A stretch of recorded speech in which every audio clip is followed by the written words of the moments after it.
acompanhar aqui quem vai chegando.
Boa noite a todos, sejam bem-vindos. Já vamos iniciar nossa atividade.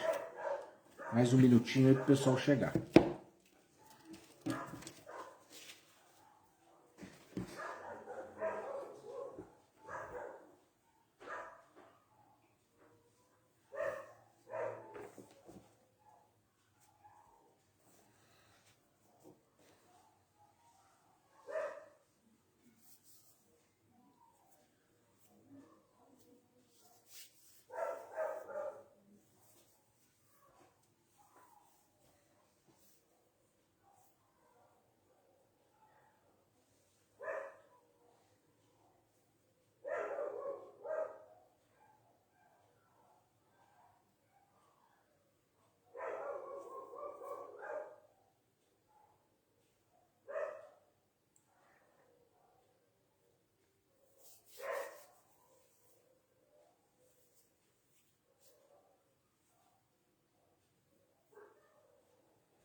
Então tá, pessoal. Pelo meu relógio aqui já são 19h30.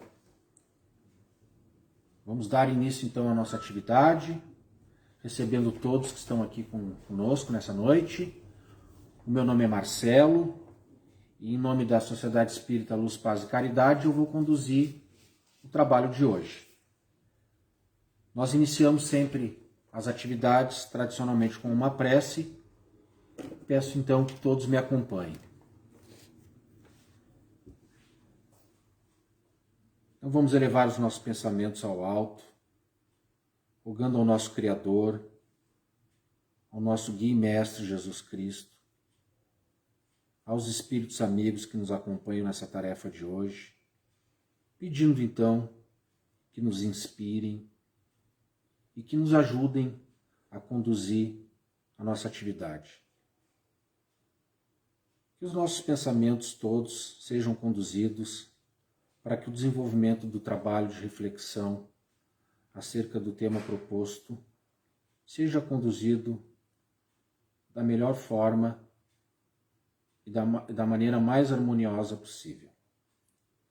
E que possamos, então, imbuídos de muita paz e harmonia, estabelecer a conexão com os ensinamentos do Mestre Jesus. E uma vez conectados, possamos agregar todo esse conhecimento que vamos desenvolver aqui aos nossos cotidianos, ao nosso dia a dia. Sendo assim, pedimos autorização para iniciar a nossa atividade de hoje. Pois bem, não custa lembrar então que essa atividade de sábado, ela é conduzida de uma forma conjunta aqui. Eu apenas vou facilitar então a nossa atividade e nós vamos construir todo esse trabalho conjuntamente. Conto com a participação de todos. A gente coloca aqui um tema inicial e a partir desse tema nós vamos desenvolver nosso trabalho.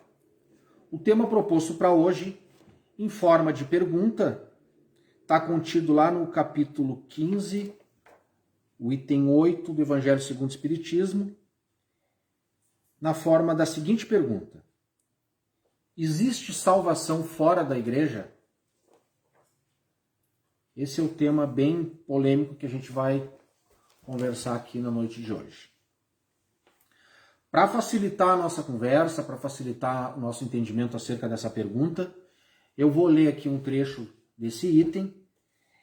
Esse trecho ele é bem autoexplicativo e a partir daí a gente vai conseguir compreender o que Kardec nos coloca nessa passagem do Evangelho. E eu vou formular então, se for necessário, alguns questionamentos e nós vamos desenvolver a atividade. Quem quiser já colocar a sua posição acerca dessa pergunta, já pode lançar que depois aqui eu busco e a gente vai conduzindo ao trabalho dessa forma. Então diz o texto: enquanto a máxima, fora da caridade não há salvação, assenta num princípio universal e abre a todos os filhos de Deus acesso à suprema felicidade, o dogma, fora da igreja não há salvação, se estriba não na fé fundamental em Deus e na imortalidade da alma, fé comum a todas as religiões, porém numa fé especial, em dogmas particulares, é exclusivo e absoluto. Continua o texto. Longe de unir os filhos de Deus, separa-os. Em vez de incitá-los ao amor de seus irmãos, alimenta e sanciona a irritação entre sectários dos diferentes cultos que reciprocamente se consideram malditos na eternidade, embora sejam parentes e amigos esses sectários. Desprezando a grande lei de igualdade perante o túmulo, ele os afasta um dos outros, até no campo do repouso. A máxima, fora da caridade não há salvação, consagra o princípio da igualdade perante Deus e da liberdade de consciência. Tendo-a por norma, todos os homens são irmãos, e qualquer que seja a maneira por que adorem o Criador, eles se estendem as mãos e oram um pelos outros. Com o dogma, fora da igreja não há salvação, anatematizam-se e perseguem-se reciprocamente. Vivem como inimigos. O pai não pede pelo filho, nem o filho pelo pai, nem o amigo pelo amigo, desde que mutuamente se considerem condenados sem remissão. É, pois, um dogma essencialmente contrário aos ensinamentos do Cristo e à lei evangélica. Pois bem, diante dessa passagem, desse texto, a gente já percebe então que essa assertiva, segundo a qual não há salvação fora da igreja, ela não serve senão que para afastar as pessoas. Já temos participações aqui, então antes de eu tecer qualquer comentário, vamos ver o que os nossos companheiros nos dizem. Paulo Salerno diz: eu perguntaria, a igreja jamais se equivocou? Bom, exemplos de equívoco da igreja é o que não faltam, né, Paulo? Desde os princípios da constituição de qualquer igreja, a gente vê aí inúmeras situações diversas de atos até de atrocidade que são praticados em nome da igreja e em nome da religião. Se a gente voltar um pouco no tempo, a gente vai lembrar do tempo das cruzadas, onde guerras foram levadas a efeito em nome de diferenças religiosas. A tentativa de imposição de crenças a povos patrocinados pela igreja. Essas cruzadas elas eram conduzidas com o dinheiro, o patrocínio da igreja. E a Inquisição. Isso aí não podemos esquecer também a Inquisição. Esse era um outro exemplo que eu ia trazer, aonde a igreja católica se arvorou a proferir julgamentos de pessoas e levá-las à fogueira quando as crenças dessas pessoas não condiziam com aquelas crenças que eram pregadas pela Igreja Católica. A gente pode lembrar também dos casos dos jesuítas, que quando houve aqui a colonização de toda a América Latina, eles também cometeram uma série de atrocidades junto aos índios, participaram de extermínios patrocinados pelos espanhóis e pelos portugueses, e a igreja teve também uma forte participação nisso. Então essa questão do Paulo que ele coloca, a gente não pode deixar de ressaltar essas situações. Bom, eram situações que diziam da época, né? E atualmente, felizmente, a igreja não se envolve mais com esse tipo de situação. Assim como nós, de seres individuais, as instituições também estão sujeitas à lei do progresso e elas progridem. Algumas vezes é necessário que se passe a humanidade por esse tipo de situação para que a gente consiga dar um passo adiante. Infelizmente, tivemos que passar por isso para alcançarmos a situação que estamos hoje. A Michele diz: claro que existe. Deus está em tudo. Onde estivermos, podemos servir. Concordo com ela. Não é necessário que a pessoa esteja dentro de um templo submissa a ordenamentos religiosos que são muitas vezes elaborados apenas pelos homens para que essa pessoa possa servir a Deus. O ato de servir a Deus pode e deve ser praticado em todas as atitudes da vida do homem. Desde o momento em que ele está com a sua família, quando ele está com seus amigos, quando ele está trabalhando, nas atitudes, nas relações com as pessoas, com os animais, com a natureza, enfim, em toda a atitude que o homem se dispor a fazer, ele tem que ter em mente a lei divina e ali ele vai estar praticando a lei de Deus. Não precisa e não tem nenhum sentido exigir que o homem pratique a lei de Deus somente quando ele está sob o jugo da igreja. A Aline comenta que longe de Deus não há salvação, a igreja é o meio, Deus é o fim. Perfeito, Aline, exatamente.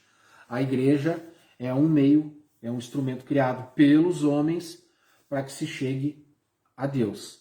A gente não pode esquecer de que nosso guia e mestre Jesus Cristo, ele não era de nenhuma igreja, ele não tinha nenhuma igreja, não é? Ele não ergueu nenhum prédio, nenhuma construção física e que denominou templo ou igreja.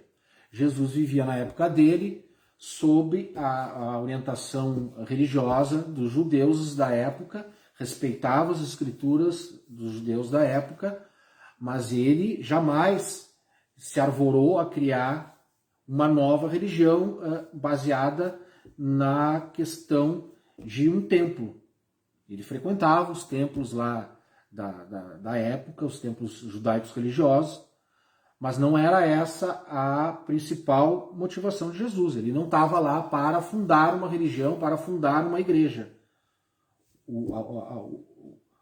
a missão de Jesus era trazer a palavra de Deus. E ele fazia isso quando ele estava lá reunido com os apóstolos, quando ele se reunia com as pessoas, quando ele conversava com as pessoas, num jantar, caminhando, conversando com as pessoas, dando exemplos, e principalmente pelo exemplo de vida dele.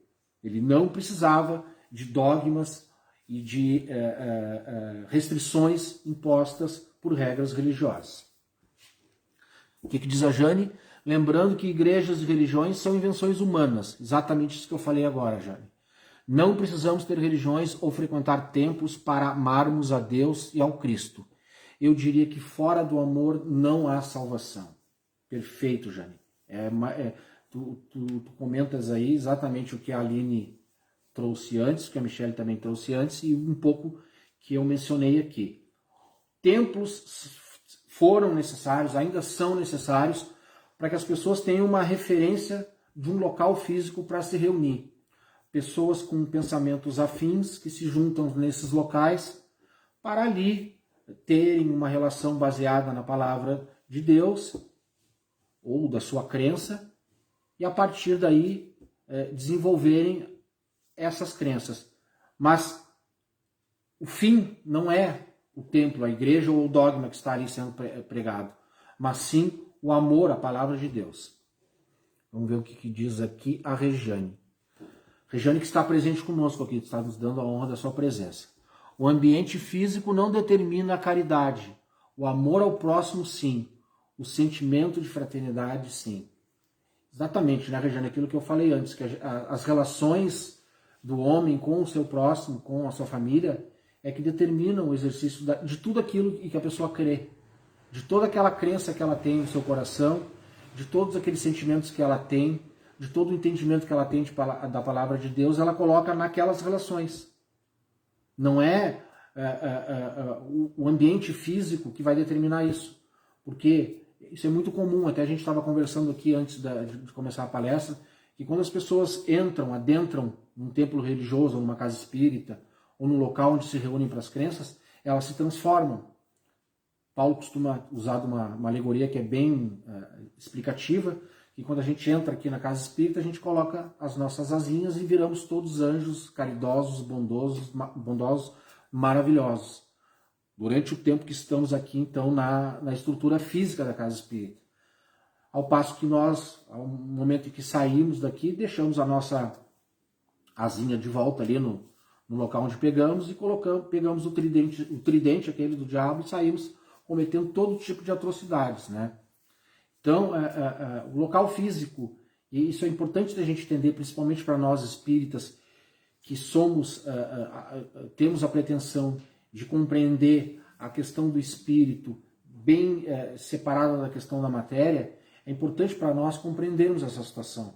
Não é um templo físico aqui, essa casa espírita que vai me transformar num espírita. Não é esse conjunto de paredes e telhado que vai transformar o Marcelo ou qualquer um participante aqui num espírita. São as atitudes dele, no dia a dia, na sua intenção de domar suas más inclinações, como diz Kardec. Esse é que determina quem é o verdadeiro espírita. Então a questão física, principalmente para nós espíritas, tem que ser deixada de lado e colocada em prática a questão das atitudes, da moralidade, dos esforços em nos melhorarmos, nos transformarmos. O Tusnildo nos diz que naquele tempo Pedro falou a Cornélio, eu entendo que Deus não trata as pessoas de maneira diferente por elas serem de outras raças ou nações. Pelo contrário, ele aceita as pessoas não judias que o adoram e que praticam bem, não importando de que nação elas sejam.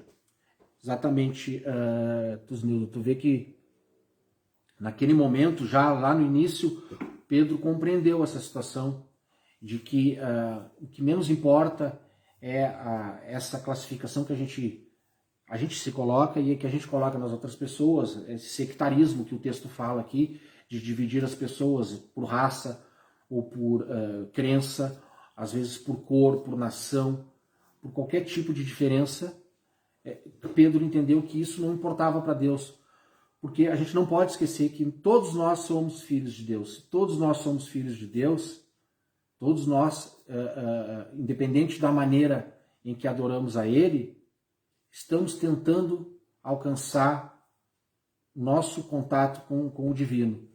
Se uma pessoa busca esse contato de uma outra forma, através de um outro entendimento religioso, isso não transforma ela numa pessoa melhor ou pior. É a maneira como ela está tentando fazer esse contato com Deus. A Regina nos diz que a religião não é flexível, já afasta as pessoas. A verdadeira caridade está nas pessoas. Exatamente, Regina, esse capítulo trata justamente disso, né? Fora da caridade não há salvação, é o título do capítulo, e todo esse capítulo é conduzido nesse sentido, de demonstrar que é a caridade, que em outras palavras é o exercício do amor, que vai nos aproximar.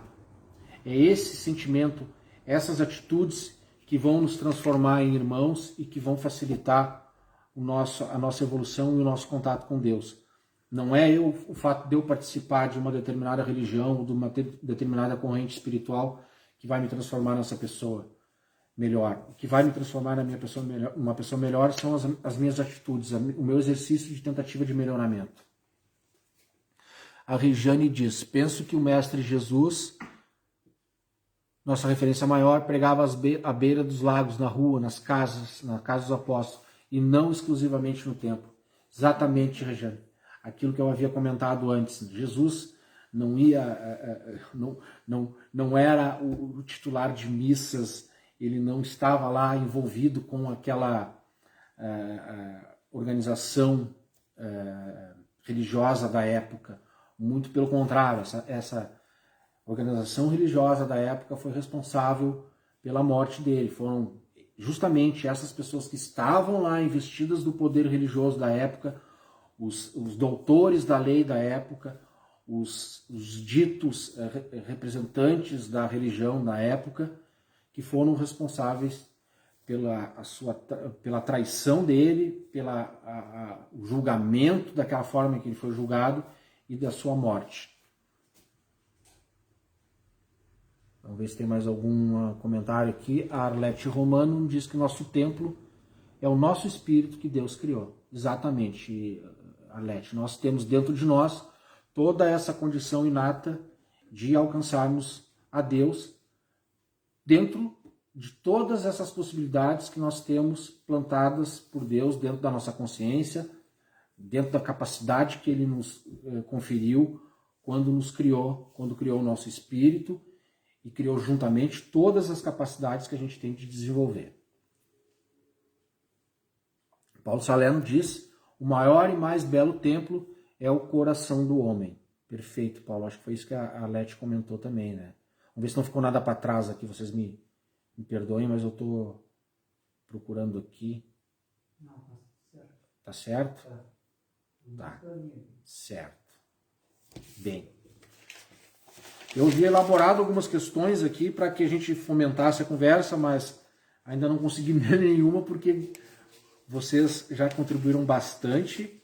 A gente está conseguindo desenvolver aí um bom raciocínio acerca desse tema. Aí eu faço uma pergunta, vamos ver se a gente consegue responder. Será que Deus tem preferência por alguma religião? Não, Bárbara? Bárbara também está presente aqui, está me acenando com a cabeça que não. Será que Deus não... Porque todos os crentes de todas as correntes espirituais têm a pretensão de achar que aquela verdade que eles seguem é a mais adequada e que ali está a palavra de Deus. Será que alguma dessa corrente está certa? O que vocês acham? Os judeus consideravam-se o povo escolhido por Deus. Os católicos também acham isso. Eles também acham que sabem mais do que todo mundo a respeito das questões espirituais. Os evangélicos têm certeza disso. E aí, vamos ver. Preferência de Deus é o homem. Exatamente, Paulo. Preferência de Deus é o homem. Tem uma antes. Michelle Hilbert. Não, com certeza não. Deus tem preferência pelo amor e pelo respeito. Exatamente. Preferência pelo amor e pelo respeito. Características essas que o Paulo diz que estão contidas ali no homem, né? O homem tem essa condição de desenvolver amor e respeito. Eu acho que é isso que Deus quer então, Paulo. Eu acho que é isso. Que a gente se ame por si e pelo outro. Nessa ordem, né? Nessa ordem, né? Uhum. Concordo. E quem ainda não chegou lá, chegará. Quem não chegou lá, chegará, com certeza. Esse é o nosso destino inevitável. Roberta nos fala que a pessoa pode nem acreditar em Deus, mas se faz o bem e ajuda os outros, sua religião é o amor. Muito bom, Roberta. Eu conheço algumas pessoas que se dizem ateus e que têm o coração cheio de amor e que ajudam muito mais outras pessoas do que alguns que eu conheço que se dizem religiosos, praticantes, mas que no dia a dia, com as suas atitudes, fazem bem menos que esses que se dizem ateus. Né? A gente tem que entender que muitas vezes essas pessoas que se dizem ateus assim se caracterizam por não concordarem com essa imagem de Deus que nós, humanos aqui, a maioria, criou. Eles olham essas situações e dizem, eu não concordo com isso, eu vou fazer diferente, eu vou fazer o bem para o próximo. E aí, a partir da sua atitude, ela vai praticar aqui a caridade que Kardec fala que vai nos salvar. Então, não é pelo templo, não é pela crença, não é pelo dogma, não é pelo estudo. Essa pessoa demonstra a partir das suas atitudes, da prática no dia a dia, ali no dia a dia, no convívio com as pessoas. Quem é mais religioso? Essa pessoa que pratica ou um doutor da lei que conhece todos os dogmas religiosos, mas não pratica a lei divina? Quem vocês acham que seria mais religioso, que estaria mais ligado a Deus? Porque a gente não pode esquecer também a origem do termo religião. O que é a origem do termo religião? Vem lá do grego, religare. Religar o homem a Deus. Não tem nada a ver com um cabedal de textos escritos, não tem nada a ver com doutrinas escritas e que determinam como o homem deve agir. Essa ligação do homem com Deus é através do amor, através da prática do bem, através da prática da caridade. Os textos que a gente estuda, tanto na doutrina espírita como a Bíblia ou como os outros textos, eles são meramente um instrumento para a gente conhecer como desenvolver esses sentimentos. São textos que são trazidos para nós, por espíritos superiores, para nos ajudar a compreender essas situações que a gente não consegue na prática praticar. A gente não consegue praticar. Então nós precisamos de um texto de alguém que já desenvolveu, que já passou por essa etapa e que vai nos explicar como isso funciona. Mas o verdadeiro contato com Deus, ele vai se dar através do amor ao próximo, de nós, conosco mesmo, e com o próximo, e através da prática da caridade. Quando eu conseguir realizar essas atitudes, aí sim eu vou estar religado a Deus, vou estar praticando a religião.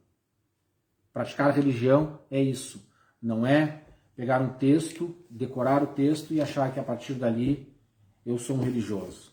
Parábola do bom samaritano. Palavra do bom samaritano, exatamente, exatamente.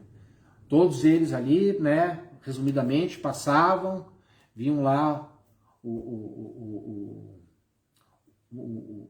aquela pessoa que foi assaltada, que foi machucada, passaram ali doutores da lei, que conheciam a lei, passavam pessoas religiosas e que não atenderam, e o samaritano, que na época era chamado pelos judeus como a escória da sociedade, foi justamente esse que acudiu a pessoa, levou para casa, levou para um local lá onde ela foi cuidada, deu dinheiro para a pessoa que foi cuidada e que tratou daquela pessoa que estava ali. Ou seja, os que detinham conhecimento formal da religião não ajudaram. Quem foi ajudar foi justamente a pessoa que tinha o ensinamento no coração, não na cabeça, mas no coração, na prática. Tá? Deixa eu ver se tem mais alguém que colaborou aqui. A gente está se encaminhando para o final, mas ainda está tempo de fazer mais uma pergunta aqui para a gente ver se esgota o tema. Bom, se Deus é único, por que existem várias religiões? Quem é que poderia me ajudar a responder essa questão? Todos nós cremos num Deus único, né? Em regra, as religiões baseadas na palavra de Jesus Cristo e o judaísmo e o islamismo, todos eles são religiões que creem em um Deus único, mas um Deus só. Por que existem tantas diferenças de interpretação? Por que se formaram tantas instituições em volta de um mesmo Deus com tantas diferenças? Por que será, Rejane? Deus é visto como uma propriedade, né? E cada um toma para si Deus. É meu Deus. E o meu Deus é o poderoso. O teu Deus nem existe. Teu Deus nem existe, né? A Rejane, eu vou repetir aqui porque pode ser que o pessoal não tenha ouvido. A Rejane nos diz que nós tomamos Deus como uma propriedade. É o meu Deus. O meu Deus é bom, o meu Deus é infinitamente soberano, justo, bom. E o teu Deus nem existe. Isso diz muito do ser humano. Nossa incapacidade de tolerar, de aceitar pensamento diverso, das nossas incapacidades de nos relacionarmos. Eu costumo dizer que ainda nós estamos muito longe de uma unidade, porque nós, como sendo irmãos, todos filhos de Deus, nós não conseguimos falar nem a mesma língua. Nós temos quantas línguas espalhadas pelo mundo aí? Nós não conseguimos, criamos fronteiras imaginárias, né?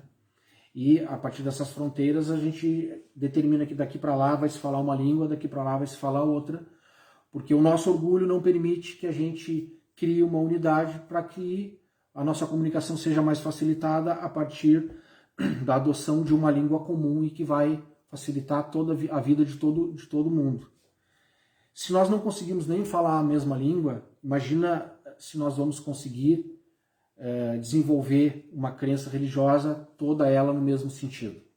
Chegaremos lá, né, Paulo? Chegaremos lá, mas ainda nós temos um caminho um pouco longo para alcançar essa situação. A situação em que vamos nos preocupar mais com o próximo do que conosco mesmo, né? Então essa é uma etapa que está por vir aí no mundo de regeneração, mas que ainda a gente não conseguiu ainda introjetar e desenvolver isso. Chegaremos lá. A Lei do Progresso nos diz que vamos chegar lá. Mas, por enquanto, vamos com o que temos, né? Vamos encerrar aqui, então, com os comentários, que o Paulo diz que embora... Deixa eu ver se tem alguma coisa para trás. A Michele diz que nossas imperfeições nos atrapalham no entendimento e união. Eu acho que foi isso que eu comentei agora. Nossas imperfeições, nosso egoísmo, nossa incapacidade de tolerância, né? Nos atrapalham e a gente fica nessa divisão. Criadas pelo homem, diz Arlete. Exatamente, Arlete. Paulo nos diz que, embora Deus seja único, os homens o aceitem e compreendem de diversas formas. Isso é uma característica humana. Um problema no vídeo aqui, peço desculpas, mas acho que retomou. Embora Deus seja único, os homens o aceitam e compreendem de diversas formas.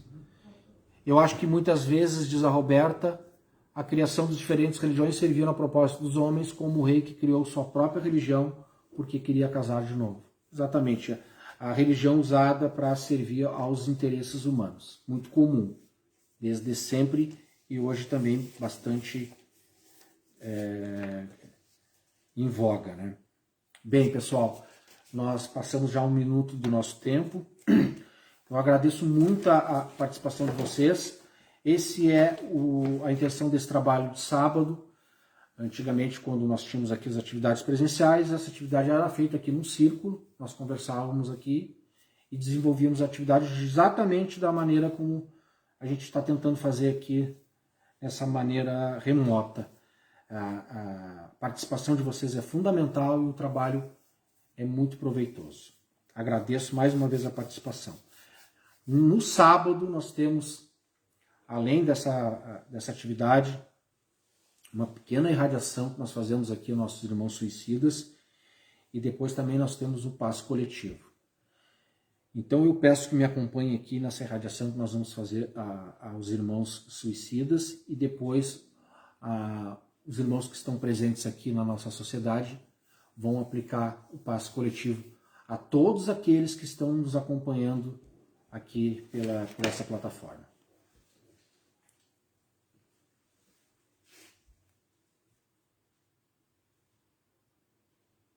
Mestre Jesus, queremos irradiar a todos os nossos irmãos que, de uma maneira direta ou indireta, atentaram contra a própria vida.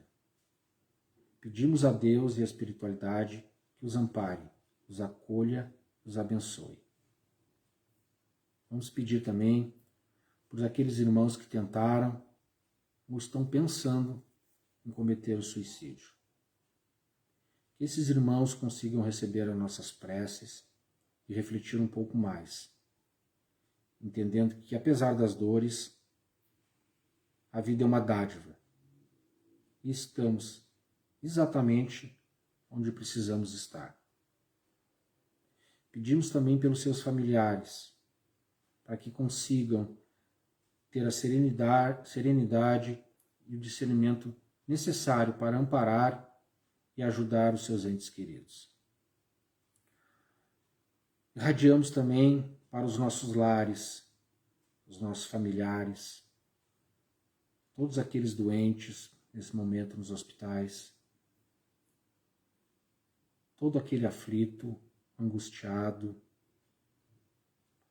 para os asilos, nossos irmãos que estão nos presídios, para o nosso bairro, nossa cidade e principalmente para os nossos governantes, para o nosso país e para todo o nosso planeta. Rogamos então que o amor de Jesus alcance a todos.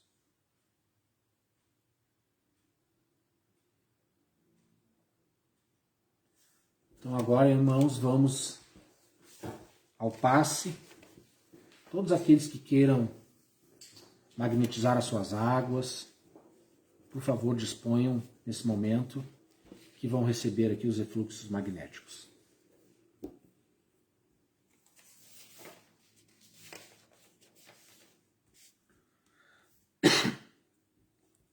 Então vamos elevar nossos pensamentos e fixar a nossa mente na imagem do Mestre Jesus Cristo. Neste momento, estamos recebendo os fluidos energéticos advindo dos benfeitores espirituais que nos assistem aqui nessa atividade de hoje. Todos estamos sendo atendidos nas nossas necessidades físicas e espirituais. Todo o amor de Jesus e dos benfeitores espirituais são lançados sobre todos aqui presentes, sobre nossos familiares e todos aqueles que direcionamos nosso pensamento, pois não há distância que as bênçãos divinas não alcancem. Vamos respirar fundo e receber neste momento a energia benéfica do passe. Vamos sentir a energia alcançar nossas mentes e nossos corpos. Sendo assim, vamos agradecer mais uma vez todas as bênçãos recebidas, a oportunidade de estarmos aqui hoje reunidos, nos dispormos a aproveitar esse momento que a espiritualidade nos coloca à disposição.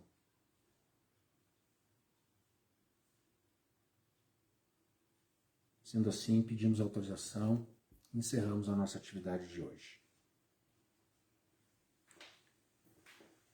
Vamos lembrar então, pessoal, que todos os dias, às 9 horas, nós temos um momento diário de oração, sempre realizado ao vivo, para todos aqueles que queiram nos acompanhar. Temos também as nossas atividades doutrinárias nas terças-feiras às 20 horas e nas quintas-feiras às 16 horas. Temos também a nossa irradiação que é realizada a partir do novo horário, às quartas-feiras, às 19 horas. Contamos com todos que compareçam nessas atividades que nós colocamos à disposição aqui, com a ajuda dos nossos benfeitores espirituais.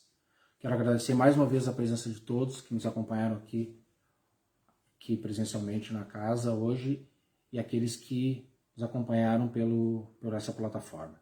Fiquem todos com Deus, bom final de semana e a todas as mães, um feliz Dia das Mães amanhã. Muito obrigado.